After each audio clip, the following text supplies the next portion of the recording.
Hey Sarah, Mark just gave me some stock tips. He said it's a sure thing. Oh, really? You might want to take his advice with a pinch of salt. A pinch of salt? You mean like actually put salt on the notes he wrote? That's a new one. Haha, no, John, it means you shouldn't believe everything he says too readily. Welcome back, idiom explorers. Today's idiom is take his advice with a pinch of salt. What do you think this phrase originally meant? Was it to make something less harmful or easier to accept? To literally add seasoning to a dish? Or to be skeptical of someone's cooking? Take a moment to think. Here's a hint. Think about ancient remedies and how a little something extra can change a bitter pill. What's your best guess? We'll reveal the fascinating history behind this expression next. The correct answer is to make something less harmful or easier to accept. This idiom has a fascinating historical root. It comes from ancient Roman times, specifically from the writing of Pliny the Elder in the 1st century D. He described an antidote for poison that included salt, suggesting that a small amount of salt could make a poison less effective or at least more palatable.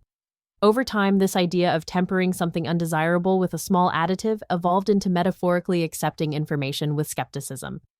So, what does it truly mean to take his advice with a pinch of salt? This idiom means that you shouldn't accept something as completely true or valid.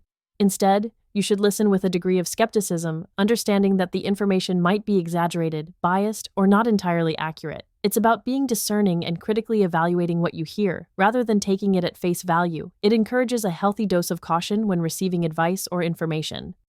Now let's see this idiom in action with a couple of examples. First, my brother always tells wild stories, so I take everything he says with a pinch of salt. Here the speaker knows their brother exaggerates, so they don't fully believe his stories. They listen, but with a healthy dose of skepticism. Our second example. The salesperson promised huge discounts, but I learned to take their claims with a pinch of salt after past experiences. In this case, previous negative experiences have taught the person to be wary of over-the-top sales pitches. Both examples show how we use a pinch of salt to describe a cautious, skeptical approach to information. It's about being smart and not easily convinced. Now, let's test your understanding of take his advice with a pinch of salt. And you identify which of these expressions are similar in meaning? We have, with a grain of salt, take it to heart, don't take it at face value, and swallow hook, line, and sinker. Take a moment to consider which two best convey a similar idea to our idiom.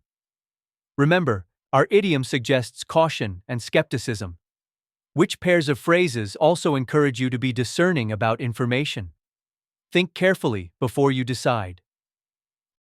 The similar expressions are, with a grain of salt, and don't take it at face value. With a grain of salt is a direct synonym, advising skepticism. Don't take it at face value similarly warns against superficial acceptance. In contrast, take it to heart means to internalize something deeply, the opposite of cautious listening. Swallow hook, line, and sinker means to believe something completely, often foolishly. Understanding these differences helps you apply take his advice with a pinch of salt precisely when evaluating information. To recap, take his advice with a pinch of salt means to approach information with healthy skepticism, not believing everything completely. Its origin dates back to ancient Roman practices of tempering substances with salt, making something undesirable easier to accept. Remember, this idiom isn't about outright rejection, but about careful evaluation. So, next time someone offers you guaranteed advice or a too good to be true offer, remember to take it with a pinch of salt. Think critically before you fully commit. If you have any idioms you'd like to study, please leave them in the comments.